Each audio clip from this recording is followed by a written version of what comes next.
the Agile brand.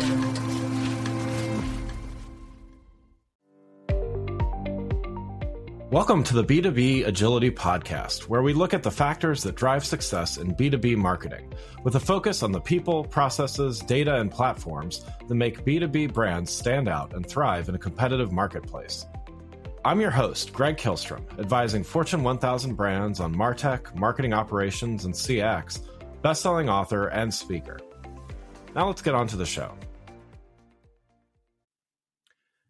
When your site is technically up, but takes too long to load, customers don't care. It might as well be down. Why is slow the new down? And how is that reshaping the way organizations think about digital experience? Today, I'm joined by Gerardo Dada, Chief Marketing Officer at Catchpoint, a leader in digital experience monitoring. Gerardo recently helped launch the 2025 SRE Report, which delivers some surprising insights, most notably that 53% of organizations now view poor performance as just as damaging as actual downtime. Catchpoint is also leading innovation in observability with tools like their AI-powered Internet Outage Map. And Gerardo's here to talk about what it all means for digital-first organizations. Gerardo, welcome back to the show. Thank you, Greg. It's a pleasure. I'm happy to be here. Yeah. Looking forward to talking with you again. But for those that didn't catch you last time you were on the show, why don't you give some background on yourself and your role as well as what Catchpoint does? Sure. I've been a technology marketer for all of my life. And I've been also a very technical marketer, which is important, I think, when you market complex technology to really understand your audience. I come from a product marketing background, but I'm a marketer at heart with a business mindset. I think that's also something that's helped me a lot in my career. That I used to be an entrepreneur, so I look at things from a business perspective, and that's been super helpful. Catchpoint is a company that's been around for 15 years, and I joined them about 2.5 years ago. And when I was looking for my next opportunity as a marketer, I told recruiters, I'm looking for a company with great technology and bad marketing. So I don't want to be doing good marketing and bad technology, but there's so much opportunity when you see something that has a ton of value, but it was not being communicated effectively, right? So what Catchpoint does really, we create a category called Internet Performance Monitoring, which is basically the concept that today everything depends on the internet, and companies need to be able to have resilient digital technology. So Catchpoint measures, monitors, and alerts people of anything that happens on their technology stack. And it's great to be in a company that is trusted by all the top e-commerce platforms, all the top technology providers like the cloud providers, a bunch of SaaS companies, 7 out of the top 10 software companies, and 13 of the top 20 brands in the world. Wow, great. Well, yeah, let's dive in here, and want to start by talking about the report. So the 2025 SRE report. Couple things there. I mean, first, want to dig into that key stat that 53% of organizations say that poor performance is as harmful as downtime. What does this signal about the evolution of digital expectations? Well, there used to be a time before websites where you would send communication to a company, you expect a response within days, right? Right. And then there was a time where the internet was early that people would wait a couple of minutes for a page to load, and if something didn't work, they were patient. But now our world depends on the internet, right? Everything we do is digital. I mean, I was at Rackspace when the cloud first started. We were launching the cloud with Amazon, right? And we were thinking, restaurants are some of the last. We were thinking about segmentation, which customers to go first, or ICP, and I thought restaurants are going to be the last ones to adopt the cloud. But even now, imagine you use Yelp to find where you're going to eat. You use Google Maps to get there. You scan a QR code to get the menu. The server uses some restaurant management software, and then to pay, you need to have payment processing that requires multiple systems to work.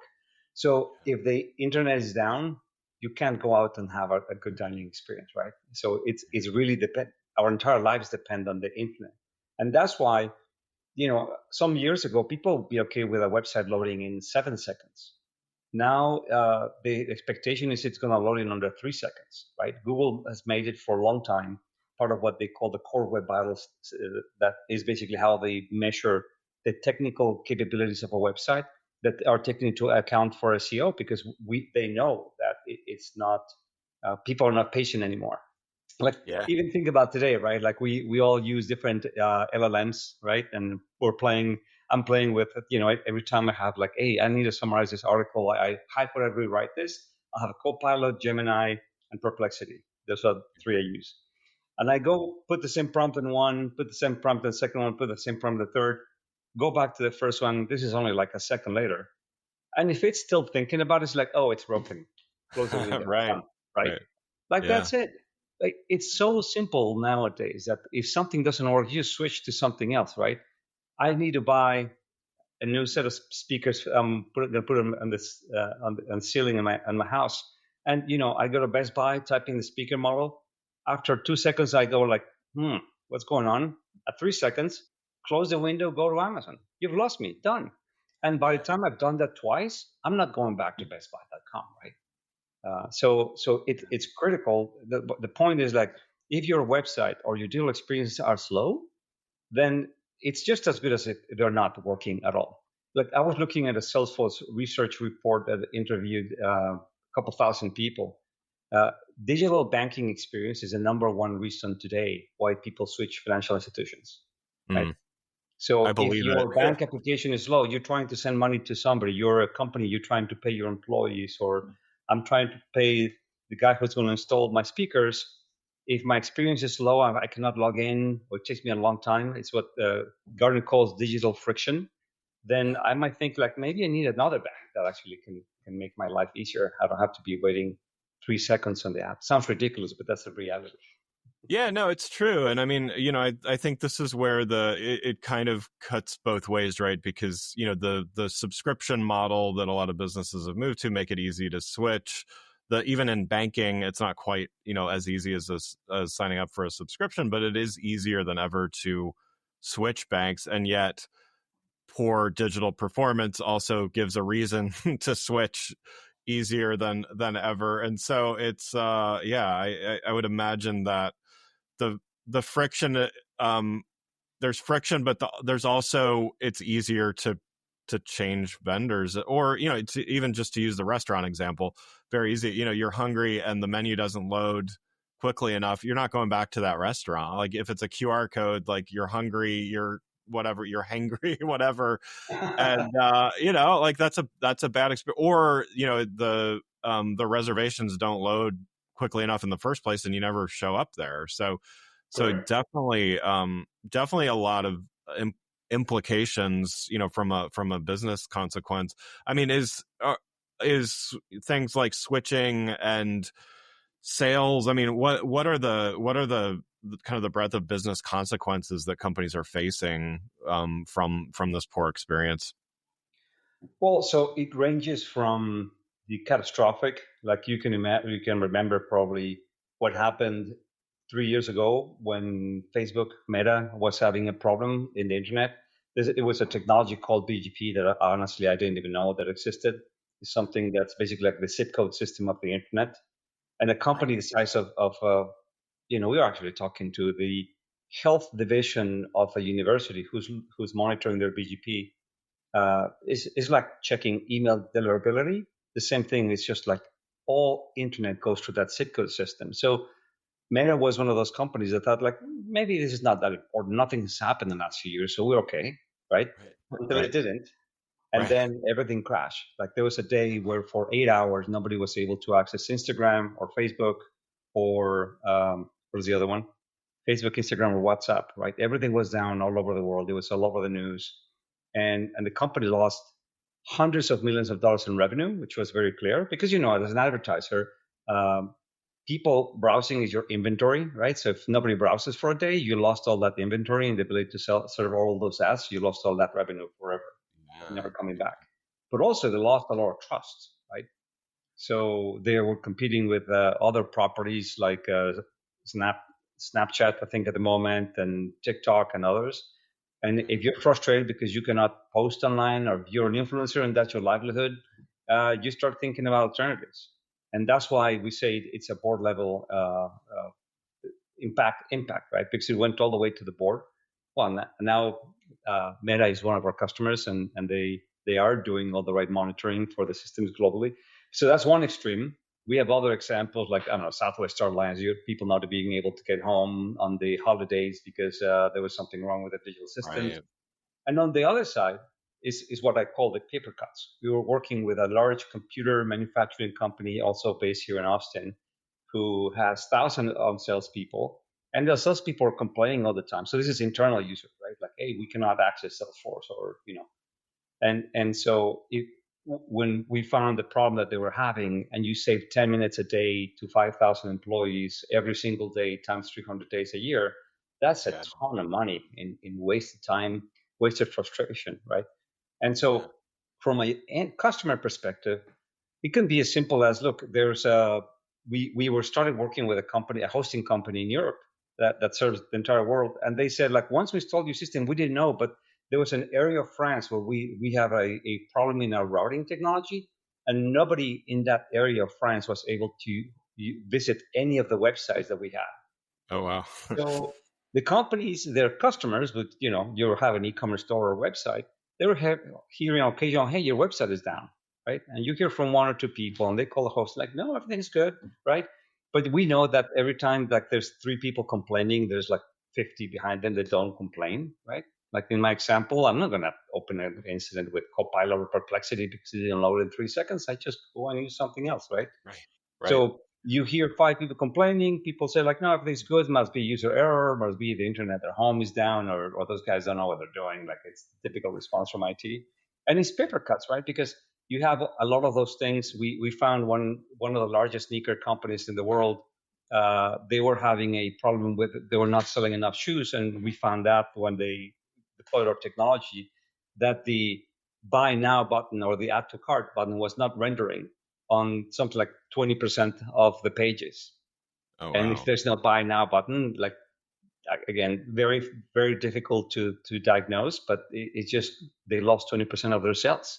And that is massive, right? Yeah, yeah, wow. And to your point about this becoming a boardroom topic, recently Gartner's Magic Quadrant is now recognizing digital experience monitoring. So, observability, as you're saying, is not just relegated to a certain area of the business. It's being more broadly thought about, talked about, and as you said, lots of very either very large and broad, or the paper cut scenario, but all adding up to a lot of potential, at the very least, revenue loss, if not reputation loss, and things like that. For those that are still not thinking about this, or that this is not top of mind for, what do you say to leaders who think that observability is really just about monitoring uptime? Well, so I think observability for a lot of time has been mostly about monitoring the code of your website, right? And Gartner, you're right. They published the first digital experience monitoring, but also within that, they actually called out a category, the category for internet performance monitoring, which has 2 important differences. One is that it requires you monitoring from where your customers are, because a lot of this monitoring technology is on the cloud, right? So so the website looks great from within a cloud, which is, as we know, they have a tremendous connectivity and power. My Yeah. users don't have the same level of connectivity at home. I wish I did. And then the second thing is being able to understand everything that is impacting from multiple places in the internet. Because if you think today, like the typical e-commerce website, you have a headless commerce application, which means you have your content is in one system, your graphics are in another system, your front ends might be in different clouds for resilience, and then you have DNS, and you have your CDN, and you have your SSL certificates, and then you have an API for payment, and you have, like, it's such a complex system. I was looking at CNN the other day. It's one of the worst, or maybe not, it's not bad necessarily, 625 different calls to different places just to load the website, right? Yeah. So Wow. if you think the typical e-commerce site probably has, I would say, probably over 100 different dependencies of things that need to work across the internet. We saw it a year ago when Adobe Tag Manager went down. A lot of websites went down because they were not paying attention to it. That's different, right? If you're not monitoring this, the tag manager goes down, and you go like, hey, our website is down. By the time somebody complains, you notice, you start freaking out, you start calling your vendors, you already lost 2-3 hours of revenue, right? Versus a system that is proactive and sends you alert, hey, Adobe Tag Manager is down, turn it off. Right. And when this happened, actually, we had our customers turn off the Tag Manager temporarily until they fixed the issue, 30 minutes before you actually showed up on their status page. So they were not even reporting. So you said, maybe it's a tag manager. You go to the Adobe status page, oh, it's green. Must be something else, and you keep looking, and those forward. So that's why monitoring is so critical nowadays, because the world is now completely distributed, relying on third parties. And if you're not paying attention to that, then it's not a matter of will it happen to you. It's a matter of when is it going to happen to you, how bad is it going to be, and honestly, who gets fired? Right. Well, yeah, and I guess there's a lot of positives about, we talk about, composable approaches and all kinds of things like that on the show. Like, there's a lot of positives to that. And there's also just you're not just going to use a single vendor for your entire digital presence, no matter what. But, there seems to be an increase in the number of platforms and vendors used, but and there's efficiencies to be gained there, but it also does that kind of make this problem worse or potentially worse? Yeah, because the problem is speaking about audio systems. I like when I was researching, when I was learning about audio systems, the quality of your audio experience is as good as the worst of your components. So think about it. You can have the best recording of Vivaldi's or Mozart's symphony with the best CD player. I remember I bought the single bit Carver CD player, which is the best possible. I had my BMW speakers, but if your cable is bad, your audio experience is going to be bad, right? That doesn't matter how much you spend. So the same here. We as marketers are in love with a cool new thing, like, hey, let's talk about augmented reality and Facebook commerce and blockchain and all this, and even like personalization, which should be a tool to achieve relevance, not a goal in itself. But then we forget the basics. People cannot go to your website. People cannot complete checkout. Your page load times are 7 seconds. I mean, I email BBs of e-commerce, and we have a tool called Web Page Test that does free tools. So anybody listening, webpagetest.org, type the URL of your website. There's no registration, no nothing, and you'll get a report of here's the speed of your page, here's what's impacting, shows you like a waterfall, here's how DNS, and you can test from multiple locations. People don't even pay attention to that, right? That's the problem. That we sometimes tend to look too far into the future, into the most complex things, forgetting the basics. Yeah. Well, speaking of innovations, but practical ones, Catchpoint has come up with a few things. One of those is the AI-powered Internet Outage Map. Can you talk a little bit about that and how it helps solve for some of these things that we're talking about? Sure. So the best example is we were just launching this when the example I mentioned just happened to me, right? I get a notification on Teams saying, hey, it looks like our website is down. And then I get another person contacting me like 5 seconds later, hey, I think our website is down. Then we have a marketing channel saying our website is down, and then there's a screenshot. So at that moment, everything stops, and you go there, and what typically happens is start contacting your web hosting provider. We use Webflow. We open a ticket in Webflow. I'm starting getting like pings from our CEOs, like our website is really down, and then our CTO is like, hey, what's going on, right? And it's basically craziness, right? When a massive outage like that happens. So we built, using our technology, a system that is checking on hundreds of different things on a continuous basis all over the world from multiple locations. And so, for example, we monitor all the cloud services for all the major cloud providers from, let's say, I don't know, maybe 10 different places from the United States and different countries, etc. So I went to this dashboard, and it basically said Amazon East is down. Oh, I know. That's where our Webflow instance is hosted. So there's no point in me freaking out. There's no point in me calling the guys at Webflow. They have nothing to do. I know what the problem is. We just need to wait for it to be fixed, right? And Yeah. or if we had maybe a more sophisticated website, we could just move our site to a different cloud provider or different availability zone, right? But it's basically telling you exactly where the problem is. And in fact, if you go today at any point to catchpoint.com/outages, we show a map of what's down in the last 24 hours, right? So I was giving a presentation to e-commerce executives a week ago and said like, oh, let's look at what's going on. And then at that moment, Klarna was down, which is the flexible payment solution. And then there was some digital certificate companies down, which is pretty bad, right? So, by the way, that's one of the things that we talking about the basics. Like one of the simplest things is SSL certificates.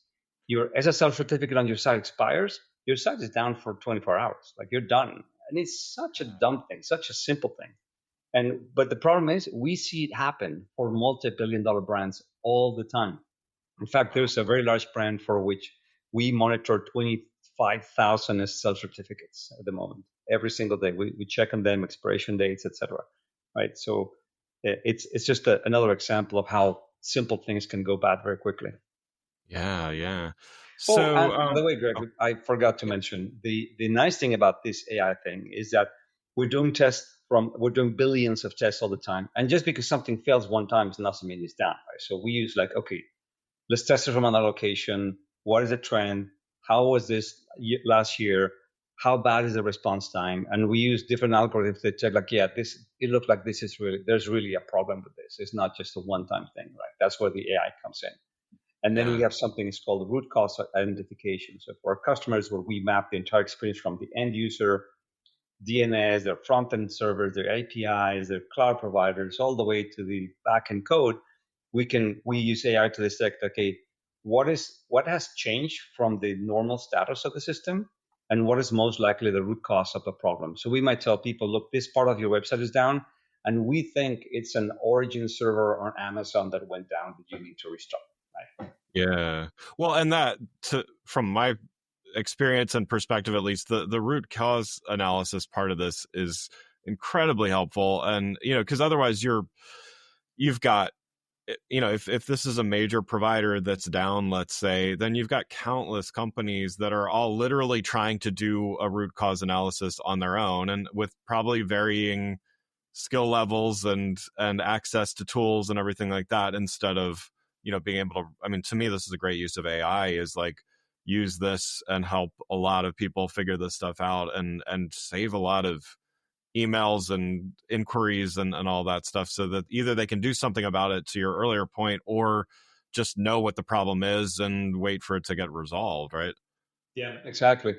Because honestly, I'm a skeptical, not a denier. I'm just skeptical of AI because there's a lot of AI talk, right? Like it's gonna Sure, do sure. everything, and I'm skeptical in the sense like, okay, let's see if that's actually real, if it's reliable, and it's something that's practical, right? So Yeah, yeah, I apply the same things to the things we market about AI. By the way, web page test that we were talking about has a very cool thing called experiments. So basically, as it analyzes your website, it might say like, okay, it looks like this JavaScript is causing a problem. What if we load it asynchronously or lazy load it? Or I don't know, there are a couple of things you can yeah, do for JavaScript or a third-party library or fonts or something else that might be slowing your website. So our system identifies your website is slow, number one. Two, this might be one of the problems causing it. And three, we think if we did this change, we might help it.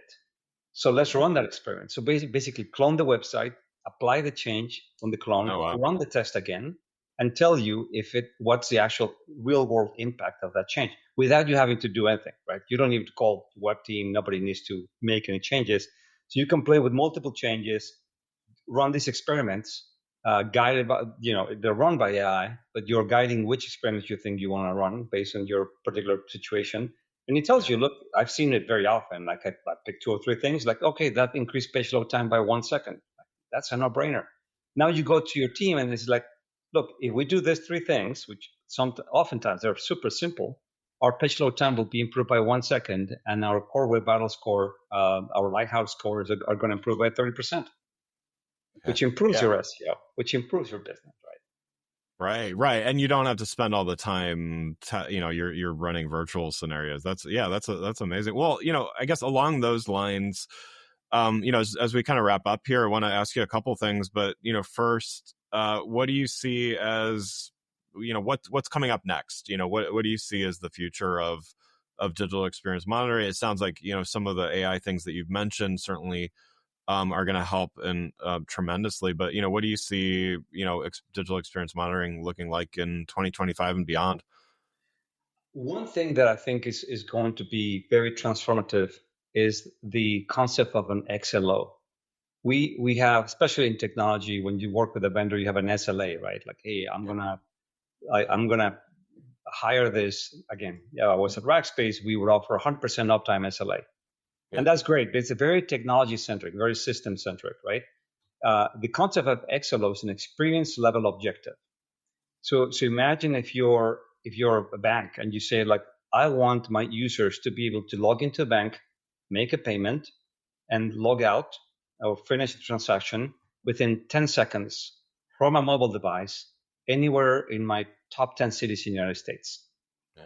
So that doesn't talk about the systems, right? The systems obviously need to support this experience, but this is about UI. This is about end user experience, about trust. It's about delivering a good service to your customer. So it's not a website thing. It's not a mobile application thing. If you are an e-commerce website, so like I want people to be able to do a search, add something to a cart, and check out within maybe it's 20 seconds, right?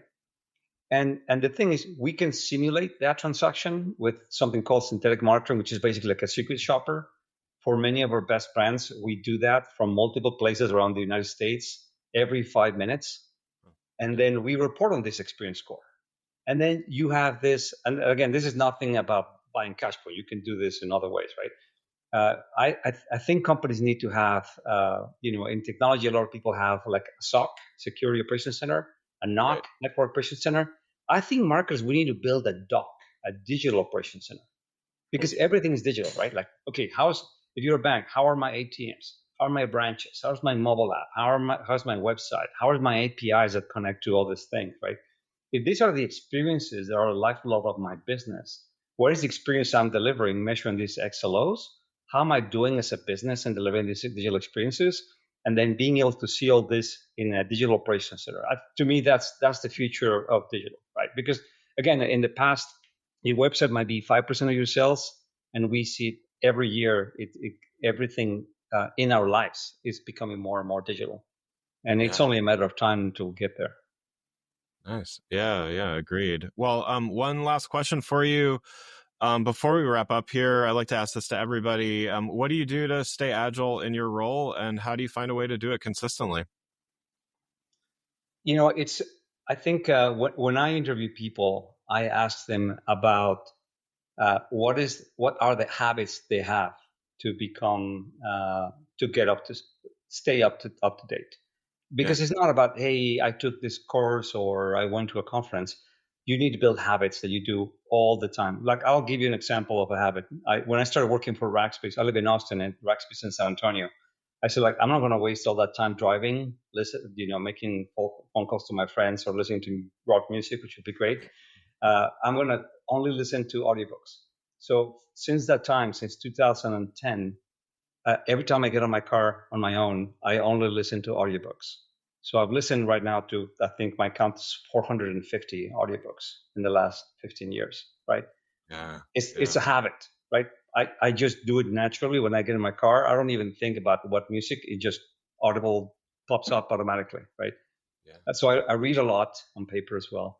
And I think it's in marketing especially is this challenge of how do you separate between the shiny objects, again, Facebook commerce, blockchain, augmented reality, and all those things, right. And the things that are really important. And I think the key is also being super curious about all these things, but also being skeptical and being careful not to be enamored with the technology. Like, again, personalization is my best example because we all talk about personalization, but it's like being in love with a fork. Like, no, you need to think about the meal. What are you trying to achieve?